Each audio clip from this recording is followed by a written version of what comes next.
Hi hello నమస్తే welcome to Q News సిద్ధగౌని Sudarshan. ఇక మొత్తం మీద స్థానిక సంస్థల ఎన్నికలకు సంబంధించి నోటిఫికేషన్ రిలీజ్ చేసింది రాష్ట్ర ఎన్నికల సంఘం. అయితే మొత్తం మీద దీనికి సంబంధించి రెండు విడతలుగా అంటే మొదటగా ఇక్కడ ఎంపీటీసీ జెడ్పీటీసీ ఎన్నికలు నిర్వహించాలని, తర్వాత రెండో విడతలో గ్రామ పంచాయతీలకు ఎన్నికలు నిర్వహించాలని చెప్పేసి నిర్ణయించింది ఎన్నికల సంఘం.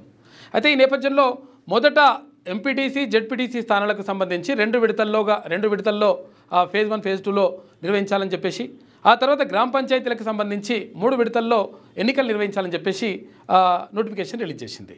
ఎప్పటి నుంచి అంటే అక్టోబర్ 9వ తేదీ నుంచి నవంబర్ 8వ తేదీ వరకు, అంటే దాదాపు నెల రోజుల పాటు ఈ ప్రక్రియ కొనసాగిస్తామని చెప్పేసి మొత్తం ఎన్నికలను కంప్లీట్ చేస్తామని చెప్పేసి ఎన్నికల సంఘం చెప్పినటువంటి మాట. అయితే ఇక్కడ మరి 42% రిజర్వేషన్కి సంబంధించి బీసీలకు స్థానిక సంస్థల్లో 42% రిజర్వేషన్కి సంబంధించి కోర్టులో కేసు ఉంది. ఇంకా అది 8వ తేదీన దానిపైన విచారణ జరగనుంది. అయితే 8వ తేదీన విచారణ జరిగితే 9వ తేదీ నుంచి ఇక్కడ ఎలక్షన్ కోడ్ వస్తూ ఉంది. తర్వాత ఆ రోజు నుంచే 9వ తేదీ నుంచే ఎన్నికల ప్రక్రియ ప్రారంభమవుతూ ఉంది. అంటే మొదటగా మనం ముందు నుంచి అనుకున్నట్టుగానే సర్పంచ్ ఎన్నికలు ఎట్టి పరిస్థితుల్లో మొదటగా పెట్టరు.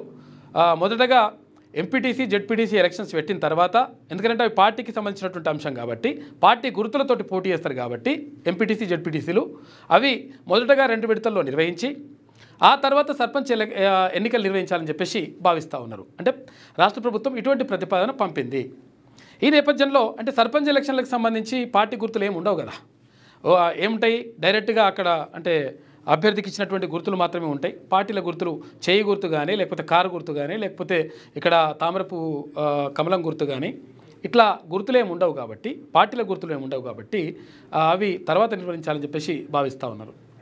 అయితే 3 విడతల్లో అంటే 2 విడతల్లో నిర్వహిస్తున్నటువంటి జెడ్పీటీసీ ఎంపీటీసీ ఎలక్షన్కి సంబంధించి మొదటి విడత అక్టోబర్ 9న నామినేషన్లు, 23వ తారీఖున పోలింగ్ ఉంటుంది. అక్టోబర్ 9వ తేదీన నామినేషన్లు వేస్తే 23వ తేదీన పోలింగ్ ఉంటుంది. అది మొదటి విడత. తర్వాత రెండో విడతకు సంబంధించి 13న నామినేషన్లు వేస్తే 27 తారీఖు నాడు పోలింగ్ ఉంటుంది. 13 నామినేషన్లు, తర్వాత 27 తారీఖు, అంటే 2 విడతల్లో ఇక్కడ ఎంపీటీసీ జెడ్పీటీసీ ఎలక్షన్లు నిర్వహించాలనుకుంటున్నారు. ఆ తర్వాత గ్రామ పంచాయతీలకు అంటే సర్పంచ్ ఎలక్షన్లు ఎప్పటి నుంచి అక్టోబర్ 17న నామినేషన్లు, 31న పోలింగ్. 17న అంటే మొదటి విడతలో ఫేజ్ 1లో అక్టోబర్ 17న నామినేషన్లు ఉంటాయి, 31 తారీఖు నాడు పోలింగ్ ఉంటుంది. ఆ రోజే ఫలితాలు కూడా విడుదల చేస్తారు. ఎందుకంటే సర్పంచ్ ఎలక్షన్లు, సర్పంచ్లు తర్వాత వార్డు మెంబర్లకు సంబంధించి ఏ రోజైతే ఎన్నికలు పెడతారో ఆ రోజు సాయంత్రమే కౌంటింగ్ చేస్తారు, అప్పటికప్పుడే రిజల్ట్ చెప్పేస్తారు కాబట్టి అట్లుంటుంది. ఇక ఫేజ్ 2కు సంబంధించి సర్పంచ్ ఎలక్షన్లకు సంబంధించి 21వ తేదీ నాడు నామినేషన్లు వేస్తే 4వ తేదీ నాడు పోలింగ్ ఉంటుంది, ఆ రోజు సాయంత్రమే ఫలితాలు ఉంటాయి. ఇక ఫేజ్ 3కి సంబంధించి అక్టోబర్ 25న నామినేషన్లు ఉంటే 28 తారీఖు నాడు పోలింగ్ ఉంటుంది, ఆ రోజే ఫలితాలు ఉంటాయి. ఇట్లా 3 విడతల్లో నిర్వహించాలని చెప్పేసి భావిస్తూ ఉంది ఎన్నికల సంఘం. అయితే ఇక్కడ నవంబర్ 11న ఎంపీటీసీ జెడ్పీటీసీ కౌంటింగ్ ఉంటుందని చెప్పేసి అంటున్నారు. అయితే మొత్తం మీద ఏంటంటే ఇప్పుడు మొదటి విడతకు సంబంధించి రెండో విడతకు సంబంధించి అంటే ఇప్పుడు అప్పటి వరకు ఆపుతారేమో. అయితే మొత్తం మీద ఇక్కడ 2 ఫేజ్లలో ఏది ఎంపీటీసీ జెడ్పీటీసీ, తర్వాత 3 ఫేజ్లలో గ్రామ పంచాయతీ అంటే సర్పంచ్ ఎలక్షన్లు నిర్వహించాలని చెప్పేసి భావిస్తూ ఉన్నారు. అయితే ఇప్పుడు ఉన్నటువంటి ప్రశ్న ఏంటంటే చాలామందికి ఎప్పుడెప్పుడు ఏమేమి ఉంటాయని చెప్పేసి దీనికి కూడా సంబంధించి ఒకసారి మనం చూసుకుంటే ఏమైంది ఒకసారి మనం చూసుకుంటే అనుబంధం ఇక్కడ ఉంది. విడతల వారీగా పోలింగ్ వివరాలు ఇట్లున్నాయి. ఎన్నికల కార్యక్రమం రిటర్నింగ్ అధికారితే ఎన్నికల నోటీసు జారీ చేయవలసినటువంటి తేదీ ఇట్లున్నది. ఏది ఎంపీటీసీ జెడ్పీటీసీకి సంబంధించి ఉదయం 10 అంటే 9వ తేదీ అక్టోబర్ 9, 2025 నాడు ఉదయం 10:30 నుంచి సాయంత్రం 5 గంటల వరకు నామినేషన్లు ఉంటాయి. ఇక తర్వాత నామినేషన్లు ఉంటే 9/10/2025 నాడు ఏది రిటర్నింగ్ అధికారిచే గ్రామ పంచాయతీ ఓటర్ల జాబితా కూడా ప్రదర్శించవలసిన తేదీ ఇది. నామినేషన్ దాఖలు చేయుటకు ఆఖరి తేదీ ఏది ఎంపీటీసీ జెడ్పీటీకి సంబంధించి 11/10/2025 ఫస్ట్ పేజ్. తర్వాత నామినేషన్ల పరిశీలన ఏది 12/10/2025. చెల్లుబాట్లైన నామినేషన్లు అభ్యర్థుల జాబితా అంటే కొంతమంది చెల్లుబాటు కావు, కొంతమంది ఎట్లా ఉంటాయి, కొన్ని లోపాలు ఏమైనా ఉంటే తీసేస్తారు, వాళ్ళని స్క్రూటినీలో ఎగిరిపోతారు. వాటివి 12/10/2025 నాడు ఉంటుంది. ఇక అప్పీళ్లకు చివరి తేదీ 13/10/2025. ఇక అప్పీళ్ల పరిష్కారానికి చివరి తేదీ 14/10/2025. ఇది మొదటి విడతకు సంబంధించి. ఇక పోటీ చేయ అభ్యర్థుల జాబితా ప్రచురణ తేదీ 15/10/2025. పోలింగ్ నిర్వహించబడి తేదీ మొదటి విడత ఏది ఎంపీటీసీ జడ్పీటీసీ సంబంధించి 23/10/2025 రోజు నిర్వహిస్తారు. ఇక ఓట్ల లెక్కింపు ఎప్పుడు ఉంటుందంటే నవంబర్ 11వ తేదీన ఓట్ల లెక్కింపు ఉంటుంది.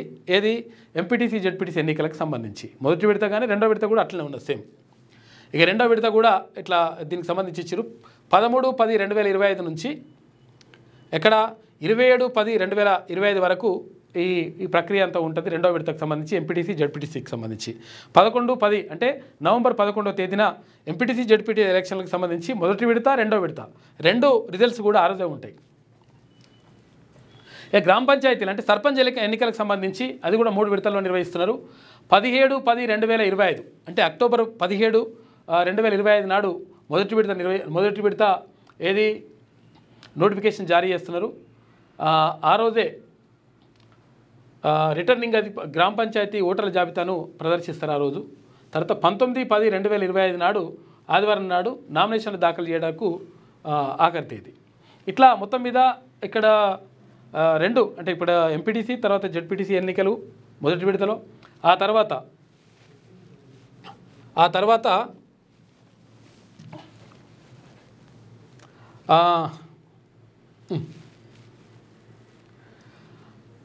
రెండు విడతల్లో ఎంపీటీసీ జడ్పీటీసీ ఎన్నికలు, తర్వాత 3 విడతల్లో ఇక్కడ గ్రామ పంచాయతీ ఎన్నికలు కూడా నిర్వహించేసి గ్రామ పంచాయతీ ఎన్నికలు అయితే ఏ రోజుకి ఆ రోజే రిజల్ట్ ఇస్తారు. ఏది అక్టోబర్ 27న సర్పంచ్ ఎన్నికలకు సంబంధించి అక్టోబర్ 17న నోటిఫికేషన్ జారీ చేస్తారు. దీనికి సంబంధించి క్లియర్ కట్గా డేట్లు కూడా ఇచ్చారు. మొదటగా 23, 27న 2 దశల్లో ఎంపీటీసీ జడ్పీటీసీ ఎన్నికలు ఉంటే ఆ తర్వాత అక్టోబర్ 31, నవంబర్ 4, నవంబర్ 8వ తేదీలో అంటే 3 విడతల్లో ఇక్కడ సర్పంచ్ ఎలక్షన్లు కూడా నిర్వహిస్తారు. అయితే దీనికి సంబంధించి చాలామందికి డౌట్ ఉన్నది. అంటే ఇప్పుడు మరి 42% రిజర్వేషన్ ఎవరికి స్థానిక సంస్థల్లో బీసీలకు రిజర్వేషన్ కల్పిస్తూ ఇక్కడ నోటిఫికేషన్ జారీ చేస్తూ ఉన్నారు. మరి నోటిఫికేషన్ జారీ చేస్తే మరి నోటిఫికేషన్ జారీ చేసిన తర్వాత ఈ 42% రిజర్వేషన్ బీసీలకు ఉంటుందా ఉండదా అనేటువంటిది ఒక క్వశ్చన్ మార్క్. ఆ క్వశ్చన్ మార్కు ఎప్పుడు తెరబడుతుంది అంటే అక్టోబర్ 8వ తేదీన ఏది ఇక్కడ స్థానిక సంస్థల్లో బీసీలకు 42% రిజర్వేషన్ అంశం పైన దాఖలైనటువంటి పిటిషన్ల పైన విచారణ ఉన్నది. అయితే ఆ రోజే తేల్చాల్సి ఉంటుంది. ఒకవేళ తర్వాత తేల్స్తామనేటువంటి పరిస్థితి కూడా హైకోర్టుకు కూడా లేదు. ఎందుకంటే 9వ తేదీన నోటిఫికేషన్ వచ్చేస్తూ ఉంది, అంటే ఎన్నికల ప్రక్రియ స్టార్ట్ అవుతుంది. కాబట్టి ఎన్నికల ప్రక్రియ స్టార్ట్ అయినాక కూడా అంటే మళ్ళీ ఎన్నికల సంఘం ఇంకో మాట అంటే హైకోర్టు ఒక మాట కూడా చెప్పింది, ఎన్నికల ప్రక్రియ ప్రారంభమైన తర్వాత కూడా మేము కలగజేసుకోవచ్చు అని చెప్పింది.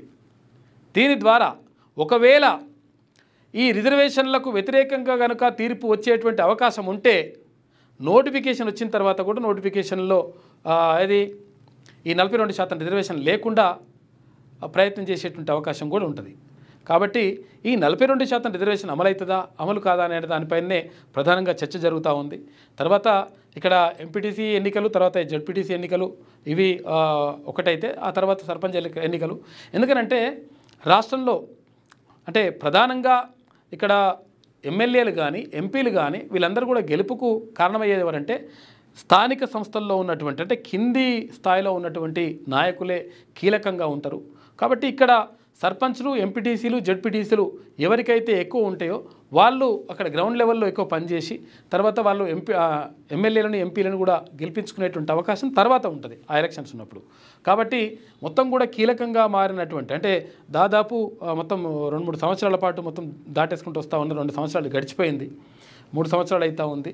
అయితే ఈ నేపథ్యంలో సర్పంచ్ ఎన్నికలు మరి జరుగుతాయి. మొదటగా ఎంపీటీసీ జెడ్పీటీసీ ఎన్నికలు జరుగుతాయి. ఆ తర్వాత రెండో విడతలో భాగంగా సర్పంచ్ ఎన్నికలు జరుగుతాయి. జరిగి రిజల్ట్స్ కూడా వచ్చేటువంటి అవకాశం ఉంది. మొత్తం మీద దీనిపైన అంటే హైకోర్టులో ఉన్నటువంటి కేసు పైనే ప్రధానంగా చర్చ జరుగుతూ ఉంది. మరి రాష్ట్ర ప్రభుత్వం ఎలాంటి నిర్ణయం తీసుకుంటుంది? రాష్ట్ర ప్రభుత్వం నిర్ణయం తీసుకున్నా కానీ హైకోర్టు ఆపుతుందా, లేకపోతే మరి ఈ రిజర్వేషన్ ఇట్లే కొనసాగేటువంటి అవకాశం ఉంటుందా అంటే గ్యారంటీ లేనటువంటి పరిస్థితి. ఎందుకంటే అక్కడ హైకోర్టు ఇచ్చేటువంటి తీర్పు మీదనే ఈ 42% రిజర్వేషన్కి సంబంధించినటువంటి అంశం ఆధారపడి ఉంటుంది. కాబట్టి ఆ లోపు ఏం చేస్తారు, ఏం కథ అనేటువంటి విషయం మరి చూడాల్సినటువంటి అవసరం ఉన్నది. దానిపైనే మొత్తం కూడా ఉన్నది. కాబట్టి మొత్తం మీద నోటిఫికేషన్ అయితే వచ్చేసింది.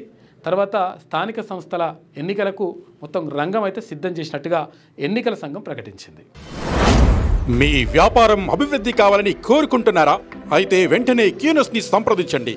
Schools, colleges, banks, shops, office promotions, land promotions, political promotions, restaurant promotions, hospital promotions, పుట్టినరోజు వేడుకలు, శుభకార్యాలు, వ్యాపారాలు ఏవైనా, సందర్భం ఏదైనా ఇప్పుడే క్యూనస్ ద్వారా తెలియజేయండి.